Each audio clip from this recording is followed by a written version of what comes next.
Hello guys, welcome back to my YouTube channel once again. अगर आप मेरे channel पे न्यू हो तो प्लीज़ सब्सक्राइब कर देना और नोटिफिकेशन बेल को ऑन कर देना। आज मैं जो शॉर्ट स्टोरी आपके सामने लेकर हाजिर हूँ, इसका नाम है द अनफॉरगेटेबल लव स्टोरी। ये एक शॉर्ट्स लव स्टोरी है। मेरा रिक्वेस्ट एक ही है कि आप प्लीज़ इसको पूरा देखना। इस वीडियो की लाइक एम है 250, पूरा कर देना और वीडियो को लाइक और एक कॉमेंट ज़रूर करना। चलिए वीडियो को शुरू करते हैं।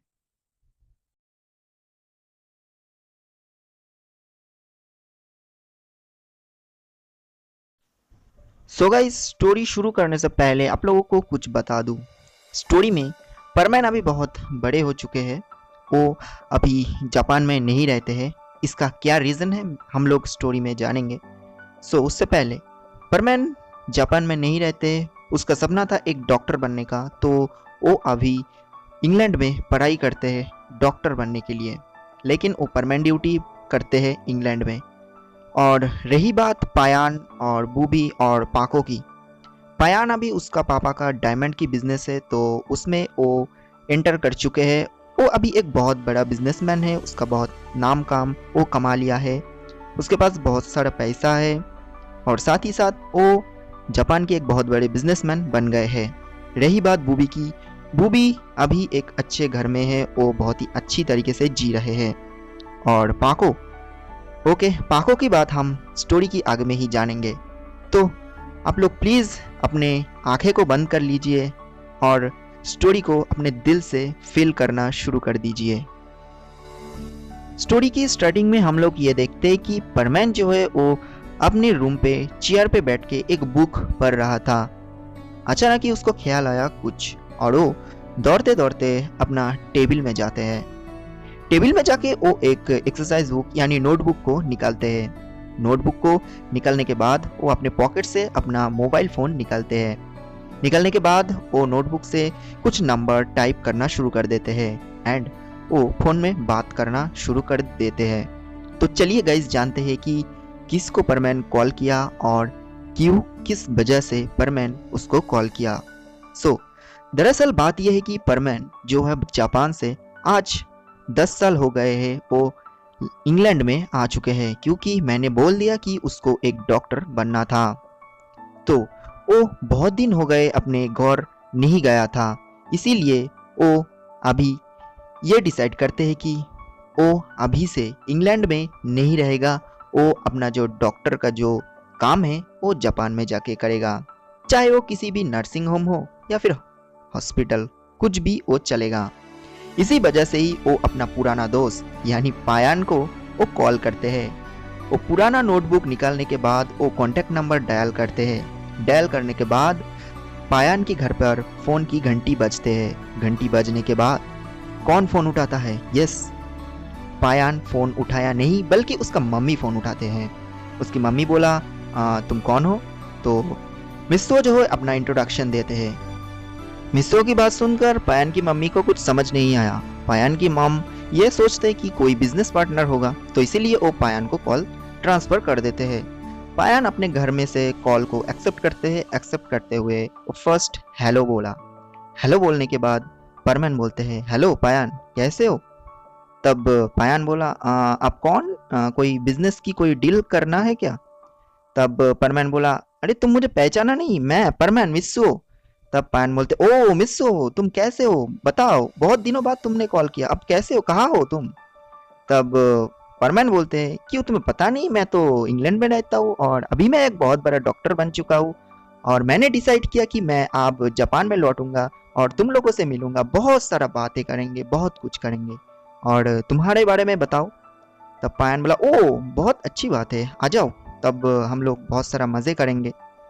और फिर कुछ देर वो दोनों ने बातें करता रहा और कुछ देर बाद वो दोनों कॉल कट कर देते हैं।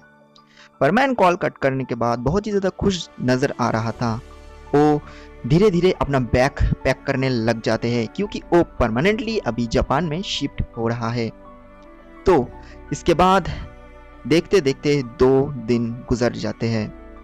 परमैन की आज शाम को फ्लाइट है जापान में। तो वो फ्लाइट में उठते हैं और जापान में जाके कुछ देर बाद पहुंच जाते हैं। जापान में पहुंचने के बाद वो अपना एक टैक्सी बुक किया उसके बाद वो टैक्सी करके धीरे धीरे अपने घर पे गया। घर पे जाने के बाद जो होते हैं, यानी अपने मम्मी पापा को हेलो बोला, अपने बहन को हेलो बोला और बहुत बहुत सारे बातें किए उन लोगों ने।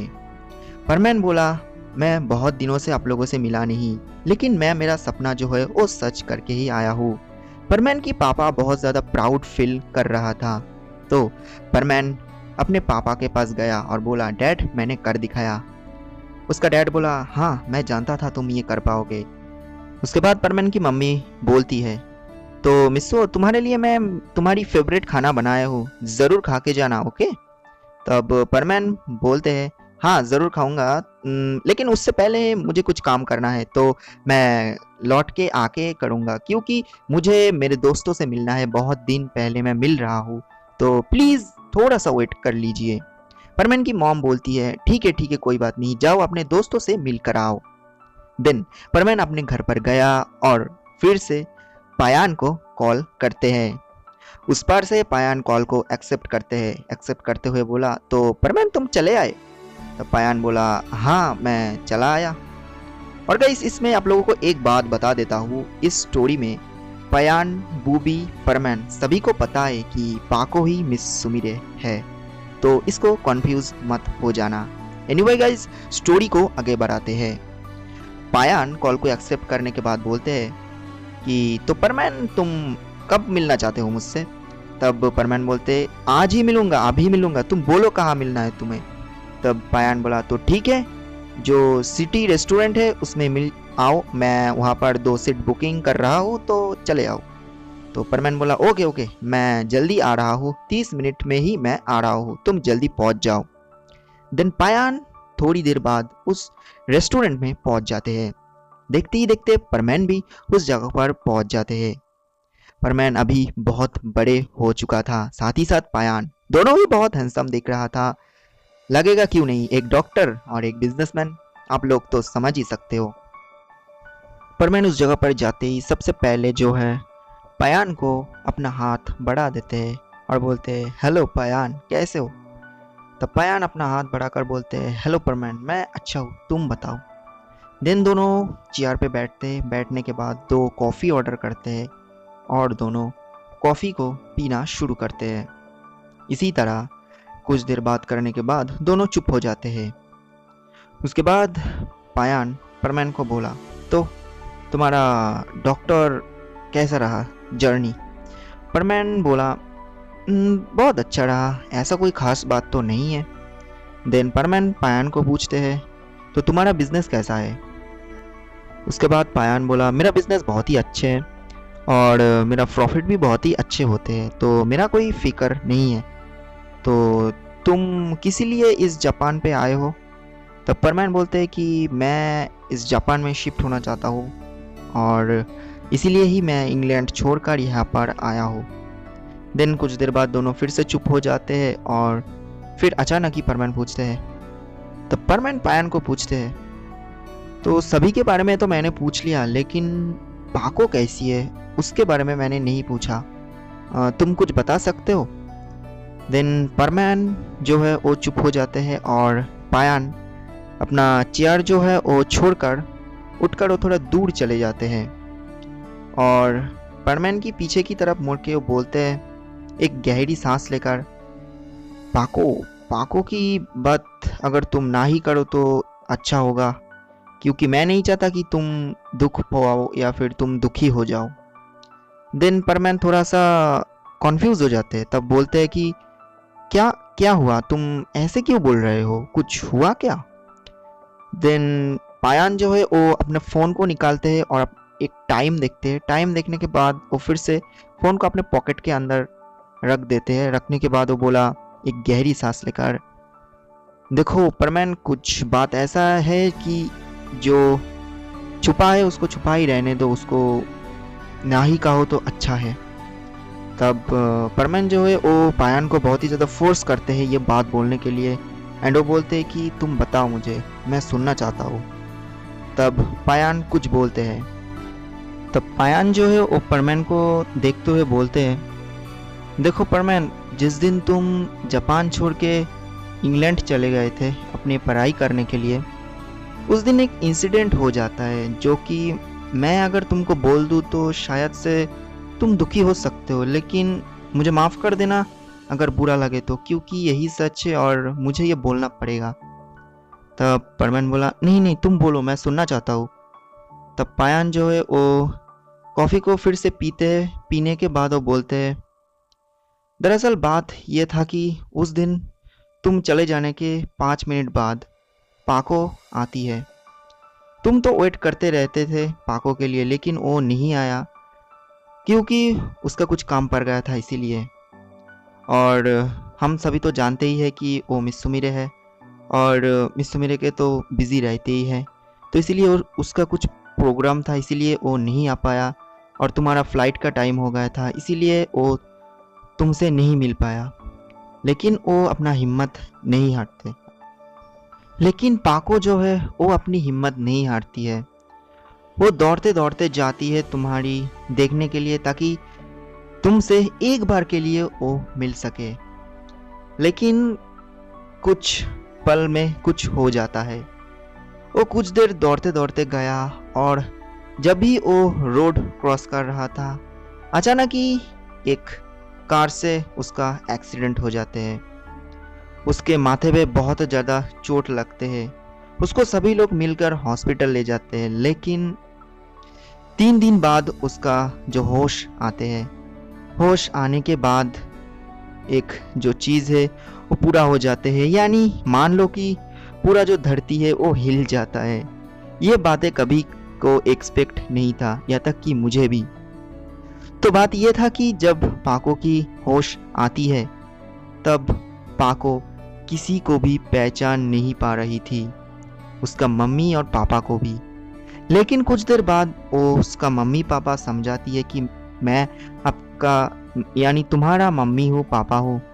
देन वो मान जाती है।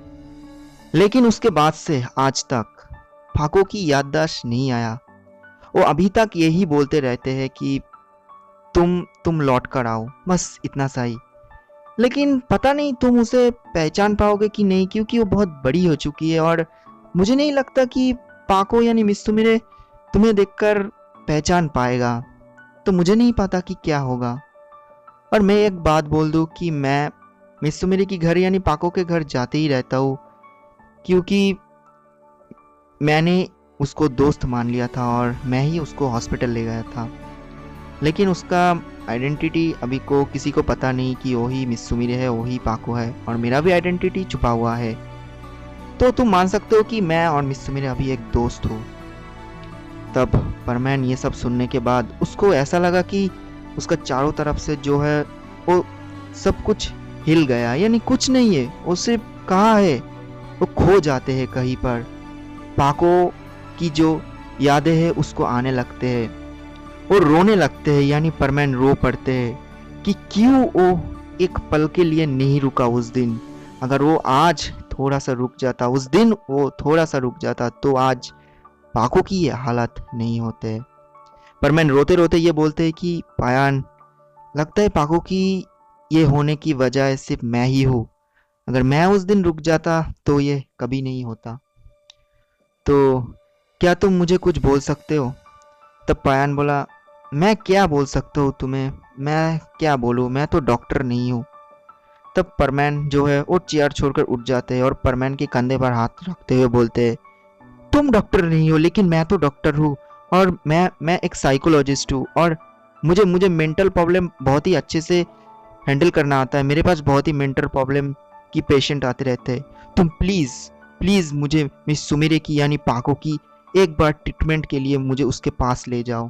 प्लीज़, मैं एक बार जाना चाहता हूँ, प्लीज़ ये रिक्वेस्ट तुम मान लो मेरी तरफ से। पायान उसके कंधों से परमैन की हाथ छुड़ा के बोलते हैं, ठीक है, मैं तो कोशिश कर सकता हूँ, लेकिन मुझे नहीं लगता कि तुम्हें वो पहचान पाएगा। यहाँ तक कि मुझे भी नहीं पहचान पाते कभी कभी, लेकिन पता नहीं, शायद तुमसे कुछ कनेक्शन हो। तो आखिर तक तुम उसको आई लव यू बोला था लास्ट के लिए। खैर कोई बात नहीं, मैं तुम्हें ले जाऊंगा। मैं एक हाल ढूंढता हूँ कि किस तरह तुम्हें उसके पास ले जाया जाए, यानी तुम किस तरह उसके पास जा सकते हो। तुम बेफिक्र रहो और अपने घर जाओ, मैं तुम्हें कॉल करके बोल दूंगा, ओके? और टेंशन मत करो, सब कुछ ठीक हो जाएगा परमैन। परमैन अपने आंसू को पोंछते और बोलते, हाँ शायद ठीक हो जाए, लेकिन मैं ये ठीक करके रहूँगा क्योंकि इसका जिम्मेदार मैं ही हूँ और मैं ये करके ही रहूँगा। और उसके बाद क्या, पयान अपने कार में लेकर अपने घर चले जाते हैं और परमैन धीरे धीरे चलते चलते अपने घर की तरफ पहुँचते हैं। घर में पहुँचने के बाद उसकी मम्मी उसको पसंदीदा खाना देते हैं, लेकिन परमैन की मन तो नहीं था। तो परमैन सिर्फ एक ही बात बोलते हैं, मम्मी मुझे नहीं खाना, मुझे भूख नहीं लगी है, मैं बाहर से खा के आया हूँ, मैंने मेरे दोस्तों के साथ बहुत कुछ खाया, मुझे आप अकेला छोड़ दीजिए और मुझे डिस्टर्ब मत कीजिए, मैं आपसे कल मिलता हूँ, मैं आज बहुत टायर्ड हूँ।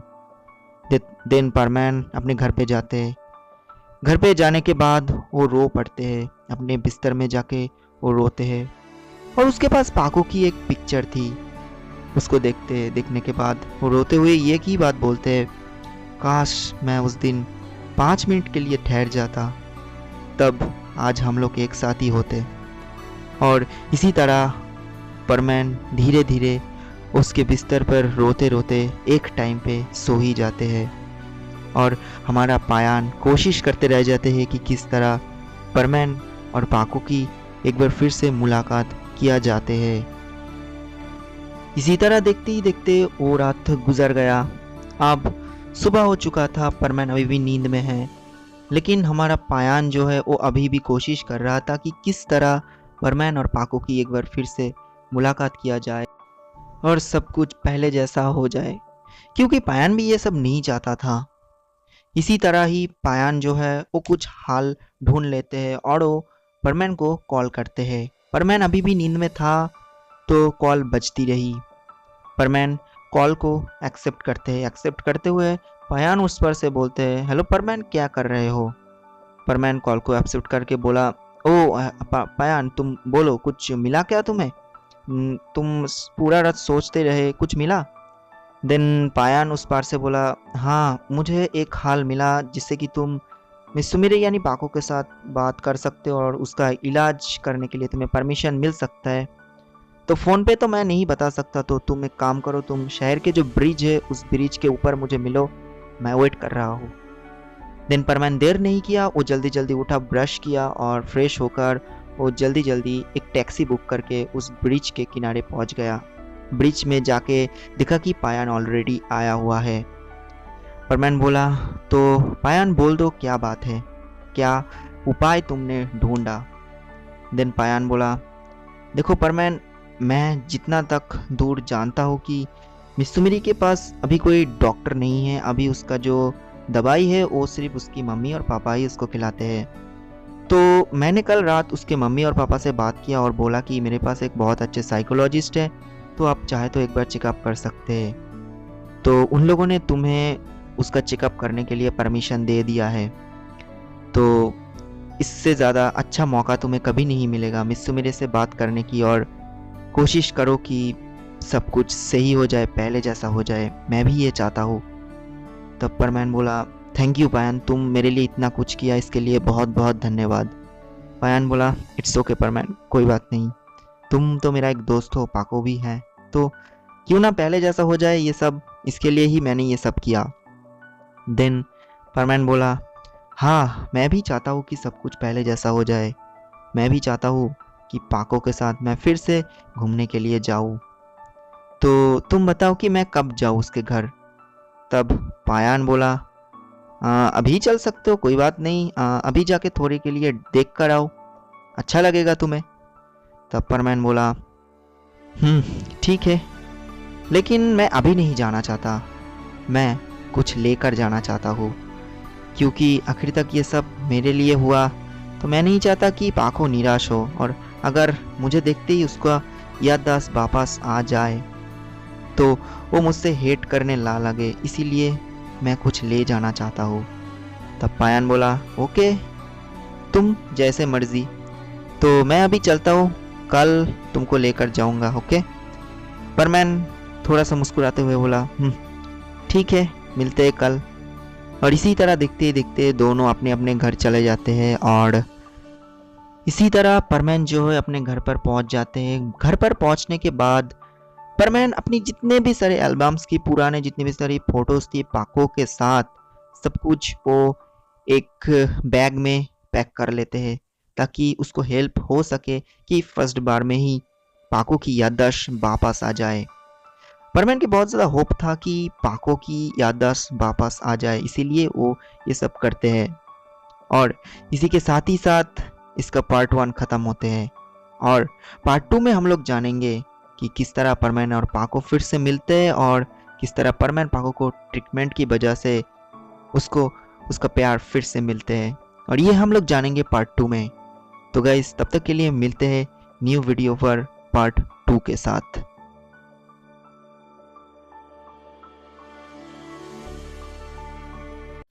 स्टोरी को अगर आप लोगों को थोड़ा सा भी पसंद आए तो एक लाइक ज़रूर कर देना। और अगर चैनल पे आप न्यू हो, मेरी वॉइस फर्स्ट बार सुन रहे हो तो प्लीज़ सब्सक्राइब कर देना। और अगर वीडियो में कुछ गलती हो गए तो माफ़ कर देना। और ये स्टोरी मेरा बहुत ही फेवरेट है तो इसीलिए मैंने निकाला। और आप लोगों के पास है, देखते हैं कि कितना ज़्यादा सपोर्ट मिलते हैं। उम्मीद है आप लोग सपोर्ट ज़रूर करोगे।